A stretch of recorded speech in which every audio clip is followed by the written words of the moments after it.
Bank of Baroda के AEPS transaction को लेकर आप सभी सीएसपी काफ़ी हद तक परेशान हो चुके हैं और उसकी सबसे बड़ी वजह है बैंक ऑफ बड़ौदा का सर्वर। किसी भी कंपनी के एईपीएस आईडी से या किसी भी बैंक के बैंकिंग पोर्टल से बैंक ऑफ बड़ौदा के ट्रांजैक्शन को करना अभी एक नामुमकिन जैसी बात हो चुकी है। सस्पेक्टेड फ्रॉड एरर के बारे में सही से कोई भी जवाब देने को रेडी नहीं है और न ही इसका किसी के पास कोई एक पर्टिकुलर आंसर है। दोस्तों, मेरा नाम है बिलाल खान और आप देख रहे हैं स्मार्ट शॉप। आज की इस वीडियो में सस्पेक्टेड फ्रॉड एरर के बारे में हम बात करने वाले हैं और साथ ही साथ में आपको ये भी बताएंगे कि बैंक ऑफ बड़ौदा के कस्टमर्स का जो आधार कार्ड से निकासी करने पर सस्पेक्टेड फ्रॉड का जो एरर आपके सिस्टम पर आता है वो क्यों आ रहा है और ये कब तक आएगा और इस एरर से कोई भी सीएसपी कैसे छुटकारा पाएगा। इस एरर को लेकर सबसे ज़्यादा वो सीएसपी परेशान है जिनके पॉइंट्स के नज़दीक सबसे ज़्यादा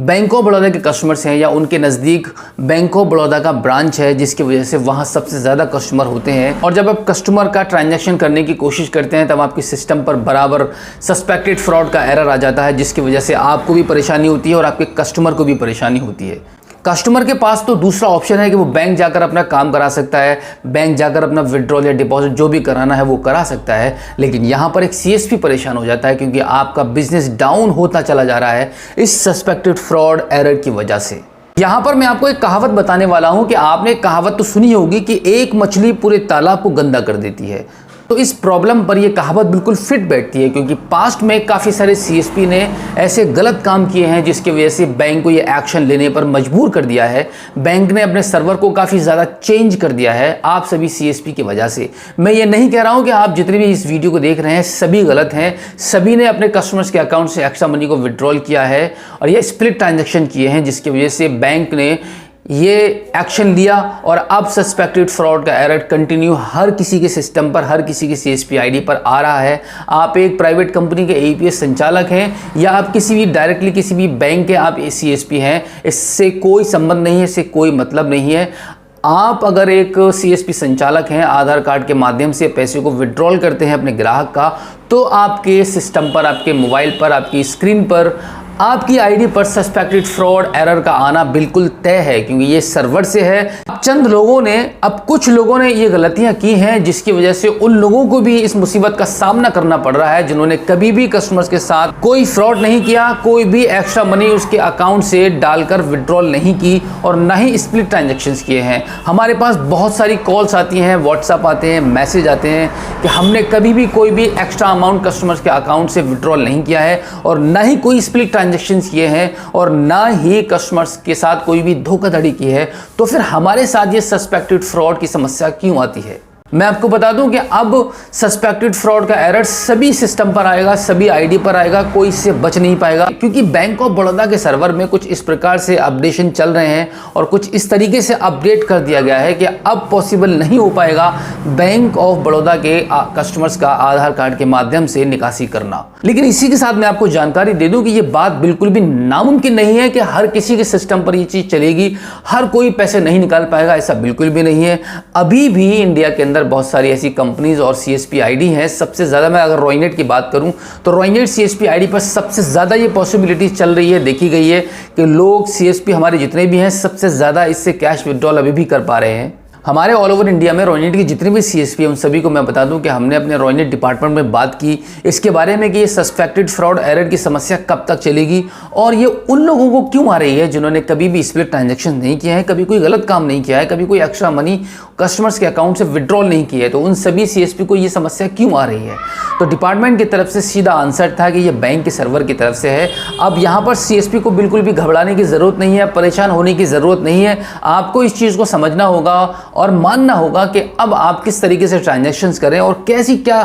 क्या तरकीब आप निकालें जिससे कि आपके सीएसपी पॉइंट पर दोबारा से बैंक ऑफ बड़ौदा के ट्रांजैक्शंस होने लगे।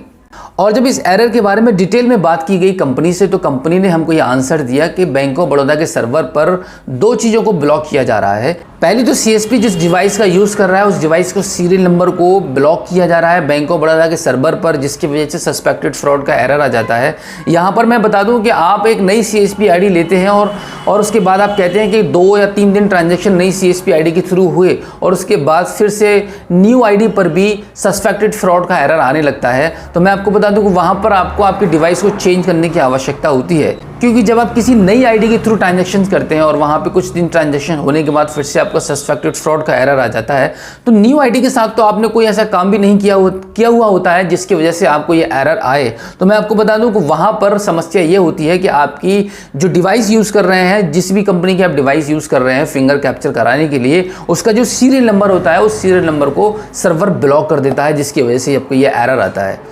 और इसके साथ में जो कुछ पुराने CSP हैं या जिनकी पुरानी CSP आईडी है, वो आईडी ब्लॉक हो चुकी हैं बैंक ऑफ बड़ौदा के सर्वर पर, जिसकी वजह से सस्पेक्टेड फ्रॉड का एरर आता है। आप पुरानी आईडी के थ्रू कितनी भी बार डिवाइस को चेंज कीजिए, आपका सस्पेक्टेड फ्रॉड का एरर बिल्कुल नहीं हटेगा। अगर आप न्यू आईडी लेते हैं और न्यू आईडी लेने के साथ में न्यू डिवाइस के साथ अगर आप काम करेंगे तो डेफिनेटली आप काम कर पाएंगे। इसके साथ में एक जानकारी मैं आपको और दे दूं कि अगर आपके नज़दीक में सबसे ज़्यादा बैंक ऑफ बड़ौदा के ही कस्टमर्स हैं, तो आपको एक छोटा सा काम ये करना होगा कि आप अगर सिस्टम के थ्रू काम करते हैं तो उस सिस्टम पर आप बिल्कुल काम मत कीजिएगा। आप अपने स्मार्टफोन पर अपनी CSP आईडी को लॉगिन करके उसके एप्लीकेशन को ओपन करके आप उसमें डिवाइस को अटैच करके चलाइए, तो हो सकता है कि आपके बैंक ऑफ बड़ौदा के ट्रांजैक्शंस होने लगे। ये एक टेम्परेरी सॉल्यूशन है, इसके बारे में और ज़्यादा कुछ नहीं कहा जा सकता कि आप जब ऐसा करेंगे तो ये ट्रांजैक्शंस होना शुरू हो जाएंगे कि नहीं, बट चांसेस और पॉसिबिलिटी ज़्यादा है कि आपके ट्रांजैक्शन शुरू हो जाए, ऐसा बताया गया है कंपनी की तरफ से।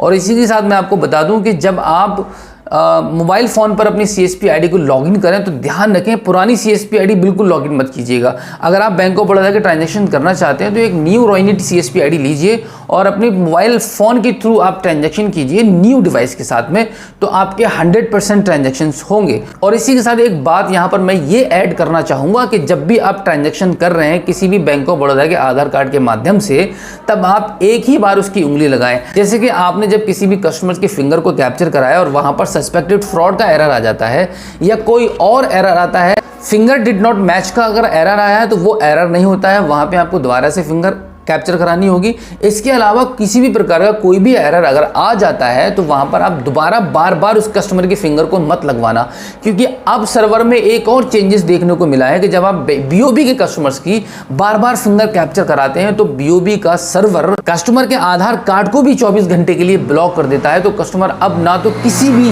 पॉइंट से अपना पैसा विड्रॉल नहीं कर सकता। इसी के साथ मैं आपको बता दूं, अगर आप रोइनेट के CSP बनना चाहते हैं या रोइनेट की एक न्यू आईडी आप लेना चाहते हैं तो आप हमारे स्क्रीन पर दिए गए कॉन्टैक्ट नंबर पर हमें कभी भी कॉल कर सकते हैं। साथ ही साथ मैं आपको बता दूं कि हम ऑल ओवर इंडिया रिटेलर तो बनाते ही हैं, साथ ही साथ में हम डिस्ट्रीब्यूटर भी बनाते हैं। अगर आप एज अ डिस्ट्रीब्यूटर जुड़कर काम करना चाहते हैं तो आपका मोस्ट वेलकम है, हम आपकी पूरी हेल्प करेंगे। तो दोस्तों इस वीडियो में फिलहाल इतना ही, मिलते हैं आपसे किसी और एक अगली वीडियो में। लेकिन दोस्तों वीडियो से जाने से पहले मैं आपको याद दिला दूं, अगर आप पहली बार स्मार्ट शॉप पर आए हैं और अभी तक आपने हमारे इस चैनल को सब्सक्राइब नहीं किया है तो प्लीज़ एक बार सब्सक्राइब कर लीजिएगा और बेल आइकन को भी प्रेस कीजिएगा। तो चलिए दोस्तों मिलते हैं आपसे किसी और एक अगली वीडियो में, एक नई जानकारी के साथ, एक नई अपडेट के साथ और एक नई जोश के साथ। तब तक के लिए जय हिंद।